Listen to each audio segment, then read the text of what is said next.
Pemirsa, lantas apakah proyek sejenis harus diduplikasi oleh pemerintah mengingat banyak anggaran yang dipotong? Sudah bersama dengan kami Bapak Trubus Rahadiansyah selaku pengamat kebijakan publik. Pak Trubus, apa kabar? Selamat Baik, sore. selamat sore Mbak. Sehat Pak? Alhamdulillah, mantul selalu. Terima kasih Ya, atas sama-sama. waktunya sudah Ya. diluangkan bersama kami di Ya. CNBC Indonesia. Pak Trubus, tadi kita sudah mendengar pendapat Anda berkaitan dengan KPBU ini. Ya. Betapa sebenarnya KPBU seperti PIK 2 ini sudah memberikan dampak ekonomi yang sangat baik Ya. begitu.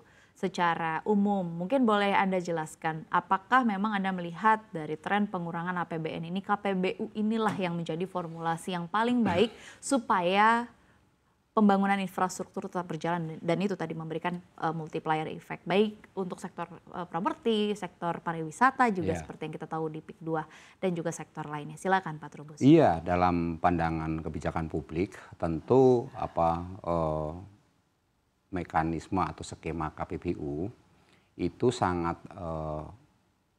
strategis dan istilahnya potensial untuk terlaksananya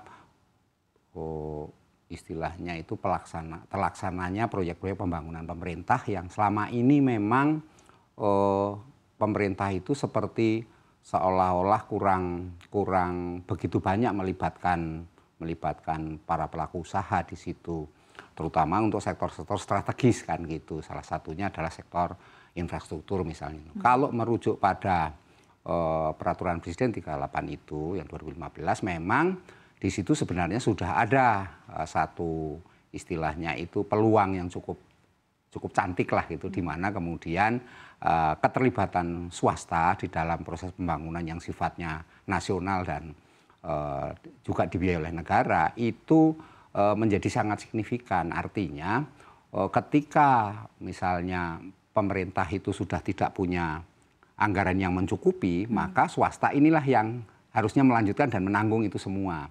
Nah, sekarang yang kedua, di tengah situasi pemangkasan anggaran sekarang ini, maka KPBU ini menjadi sangat mau tidak mau sangat gaspol istilahnya, menjadi sesuatu yang sangat tidak saja strategis, tapi itu yang menjadi andalan, prioritas di dalam konteks pelaksanaan pembangunan ke depan. Karena apa?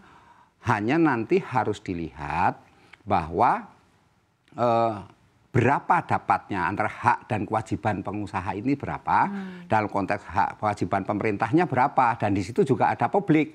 Artinya masyarakat juga harus dapat apa di situ. Ini yang perlu diatur. Nah, selama ini memang kebijakan yang sifatnya regulasi itu masih bersifat sektoral, Mbak. Belum sampai kepada yang namanya istilahnya komprehensif, istilahnya kemudian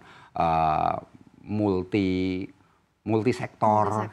Itu belum, Mbak. Jadi yang ada itu memang munculnya adalah tumpang tindih kebijakan, jadinya tumpang tindih aturan. Tetapi yang jelas ada keraguan-raguan dari pihak pelaku usaha investor ketika melihat bahwa kepastian dia untuk melaksanakan ini dan mendapatkan apa dari itu belum jelas, Mbak, gitu.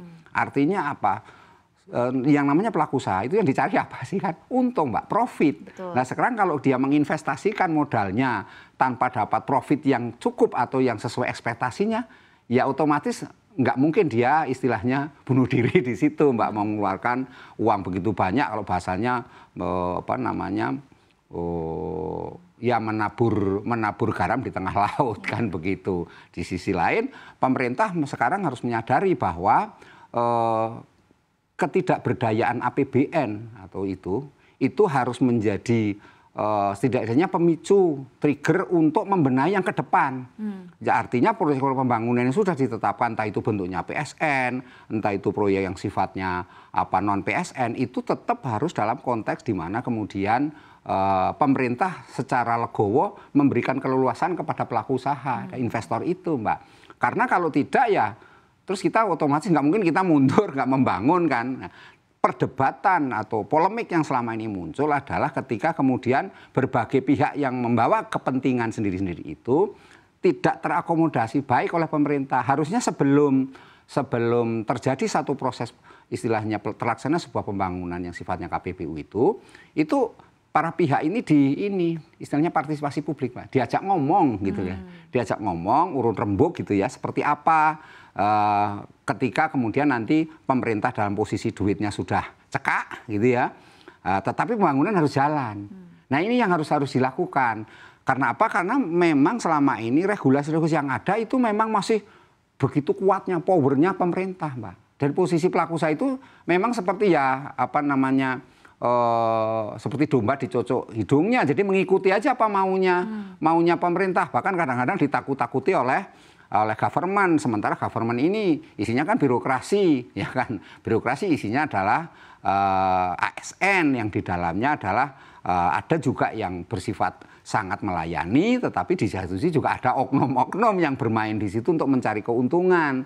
Karena bagaimana juga ada elit ini ada yang berasal dari ini background yang beragam, ada yang dari partai politik, ada dari suatu wilayah tertentu atau itu. Nah, di situ banyak kepentingan yang istilahnya ada bahasa kerennya ada misi yang sakre, misi suci yang harus dia bawa ketika dia berkuasa, dia memegang satu kewenangan, Mbak. Jadi itu yang menarik. Yang ketiga saya melihat memang KPBU ini menjadi sangat apa namanya dibutuhkan ke depan karena apa? Karena semakin hari itu kebutuhan pemerintah untuk melaksanakan pembangunan, program pembangunan itu semakin banyak, Mbak. Nah, otomatis kan kemudian nggak mungkin kita hanya mengandalkan APBN. Selama ini pun kita yang namanya pembangunan PSN seperti kereta cepat Jakarta-Bandung misalnya seperti itu awalnya kan merupakan B2B yang dijalankan pemerintah bisnis. Tetapi karena kita ketidakmampuan kita di dalam istilahnya legal standing, kemudian kita bagaimana kita mampu punya kapasitas dan segalanya terhadap yang namanya investor kan bisnis kan investor. Akhirnya kita terbawa arus oleh investor itu, didikte oleh investor itu, akhirnya menjadi semuanya ditanggung oleh APBN negara. Ini kan yang kemudian menjadi cerita pahit di mana kemudian pembangunan yang sifatnya berasal dari KPBU itu seringkali apa namanya pemerintah itu lemah karena lemah ini dimainkan oleh oknum-oknum tertentu untuk mencari keuntungan, entah keuntungan pribadi, entah keuntungan kelompoknya, entah keuntungan pihak-pihak yang menjadi relasinya. Begitu, Mbak. Jadi kemudian akhirnya APBN yang dikorbankan gitu. Padahal kalau kita punya apa lobby yang kuat, marketing politiknya oke, kemudian kita punya posisi yang betul-betul ini sebagai negara ya, tentu fight itu, Mbak, harusnya tetap yang namanya bisnis itu bisnis ya bisnis B2B gitu. Nggak ada urusan kemudian G-nya masuk itu nggak mungkin gitu. Lalu ini kan kemudian akhirnya seperti kereta bus itu akhirnya menjadi urusan G, urusan government. Ini yang kemudian apa mencitrakan di pemerintah kita terhadap yang namanya investor itu memang seperti dalam tanda petik apa nggak punya pegangan gitu, nggak punya pedoman. Jadi kalah bahasanya terlalu fleksibel. Jadi arah anginnya kemana? Nah ini yang menyebabkan kemudian KPBU ini memang kemudian selain dampaknya apa positif ya kaitannya dengan apa tenaga kerja, kemudian transfer pengetahuan, kemudian juga pengembangan inovasi, kreativitas dan sebagainya itu berkembang. Tapi di sini ada risiko-risiko, Mbak. Risikonya sebenarnya kayak perilaku korup.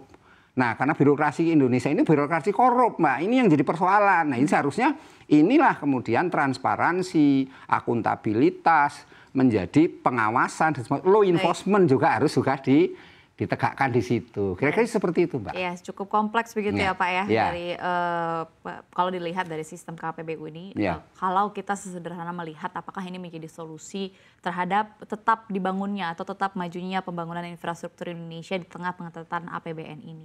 Mungkin saya ingin mengelaborasikan satu faktor. Tadi Anda menyebutkan bahwa salah satu tantangan untuk menerapkan KPBU adalah dengan tumpang tindihnya aturan seperti yang Anda sebutkan tadi. Bagaimanapun yang namanya industri, yang namanya pengusaha pasti mencari profit dan caranya untuk mencari profit salah satu yang dibutuhkan alatnya adalah kepastian hukum.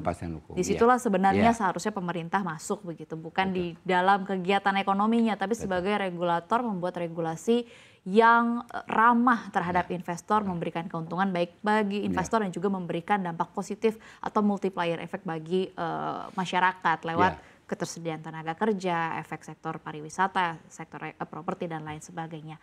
Pertanyaan saya adalah kalau begitu harusnya seperti apa pemerintah berlaku supaya KPBU ini bisa berjalan dengan optimal sebagai solusi di tengah pengetatan APBN?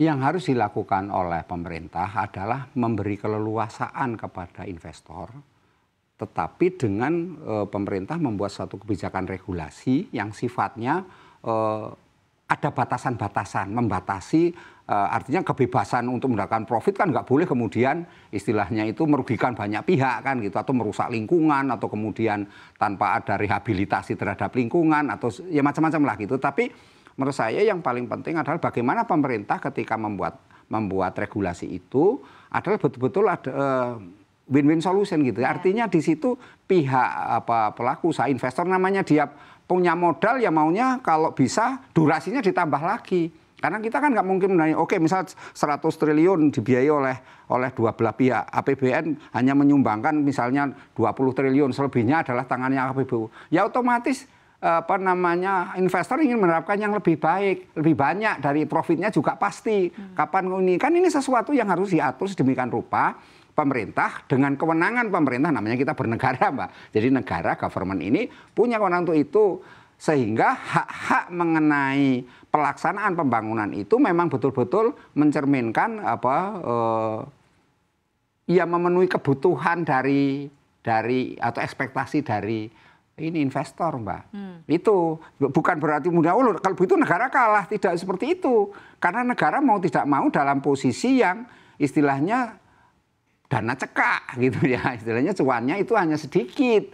Nah otomatis yang penting, tapi pemerintah punya kekuasaan, Mbak, dia punya kewenangan. Karena itu pemerintah bisa mengatur hal-hal sejauh mana kemudian agar pelaku usaha ini dalam tanda petik bahasanya di medsos itu kan, supaya tidak terkesan greedy gitu kan, greedy terhadap profit yang diharapkan. Nah saya memandang bahwa memang caranya ya itu misalnya memundurkan atau durasi pengerjaannya diperpanjang karena modal yang ini panjang. Kemudian insentifnya diperbanyak, Mbak. Insentif tidak hanya mungkin taksnya yang harus kemudian kan pemerintah bisa teks, kemudian juga kemudahan-kemudahan dalam memperoleh pinjaman, dan pokoknya macam-macam yang harus, karena pemerintah punya segalanya, Mbak. Jadi tinggal masalahnya itu political will. Kalau pemerintah political will, kalau bahasa kita kan kerelaan, itu rela nggak dia untuk memberikan keluasan itu kepada namanya pelaku usaha investor. Namun demikian memang sekali lagi kriteria-kriteria dan batasan-batasan dari investor yang berinvestasi itu memang harus jelas, transparan, betul, Mbak. Sehingga publik itu tidak melihat lagi bahwa posisi negara seperti jadi negara yang istilahnya bisnismen gitu kan, seolah serba bisnis. Itu kan yang harus dibuat satu ini menurut saya kerangka yang desain yang betul-betul berkeadilan, Mbak. Ini karena nanti ujung-ujungnya semuanya kalau sudah government ya publik, karena pemerintah itu uangnya APBN dari mana? Kan dari publik itu uang publik, otomatis publik merasa berhak. Marah dia kalau uang itu kemudian tidak termanfaatkan dengan baik atau malah kemudian wilayah-wilayah yang harusnya menjadi milik publik seperti yang di PEK 2 itu adalah kemudian beralih kan gitu. Itu kan publik marah, itu kan polemiknya kan di situ, Mbak, sebenarnya. Karena dulunya misalnya ini hutan mangrove. Jadi kewenangan siapa itu hutan mangrove ya? Kemenangan Kementerian KKP, kementerian ini kok di situ ada juga Kementerian ATR juga. Jadi akhirnya terjadi Pemda juga punya kewenangan di situ, kan akhirnya tarik-menarik di situ, Mbak. Ini yang menurut saya harus ada satu regulasi yang penuh dengan kepastian sehingga investor itu tidak terombang-ambing dengan ini political will yang ya, karena pejabat kita ini ada batas waktu, Mbak. Ya 5 tahun, setelah 5 tahun. Nah sementara investor itu bertahun-tahun karena harus terwujud sampai yang namanya pembangunan yang terlaksana bahasanya, pembangunan yang konkret kira-kira seperti itu.